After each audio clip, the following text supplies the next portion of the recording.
Ачаа тийшээ авчихад онгоцны буудлын тэрэгцрийг хүлээлгэж өгөөд байж байтал миний хөө гэсэн их л танил дуу хоолой ард нь дугарлаа.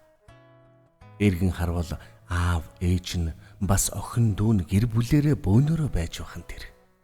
Хоёр нүдний нулимс бүрхэн юу ч харагдахгүй шахам бүрсэж уруулн өмөлдсөн аава ээж туяана гэдэл хүүхэд шиг ойлон тэдэнтэйгээ тэрвэрлдэн үнсүүлэн үнсэж байтал ээж нь чихэнд нь миний хөө чамд том гинтийн бэлэг ингээд хажуу тийш болон хідэн алхмын цаан зогсож байгаа бүсгүй залуу хоёр руу инээмсэглэн заалаа.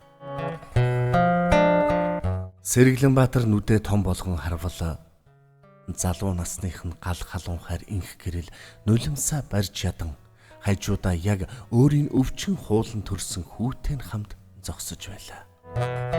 Тэрээр зүрхэн цээжиндээ багтаж ядан тэр хоёр руу ойртон очиж хоёулангийн тас тэврэн асгартал чичрэн ихэр татан уйлав.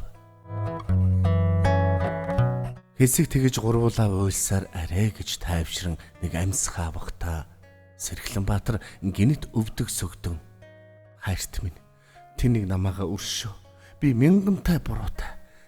Намайг уучлаач те. Одоо болно хайрт минь. Би чамаага аль хэдийн уучлсан. Энэ чиний минь хүү хүн хайр. Гэвэл хүү эцгийгээ сугдан өндийлглөө. Сэргэлэнбаатар хүүгээ цооширтэн миний хүү магц усны минь тасархай минь ингээд зогсоо зайгүй хоёр хацрын шуналтай наргагүй үнсэж гарлаа. Нулимстай инээ дээр гайхан харах хүн хайр аавда учир зүггүй үнсүүлж байхдаа юу ч хэлж чадахгүй мэлмэрүүлээд л зогсож байлаа.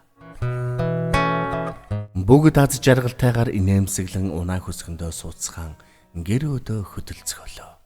Инх гэрэл хүүтэйгээ хамт хэд хоногийн өмнө их дэлгүүр дотор явж угаад санамсаргүйгээр янжингуйтай тааралдан сүйд майд болон нэгэн зоогийн газар орж зовлон жаргал ахуй амьдралаа ярьж хөөрөлдөн хүүгийнхэн хүүг мэдж ачтайгаа танилцсан инх гэрлээс уучлалт гуун ятгсаар Сэргэлэнбаатарын уучлахыг хүссэн удахгүй эрэхт нь хамтдаа нисэх буудал дээр тосхийг хичээнгүйлэн гуйжээ.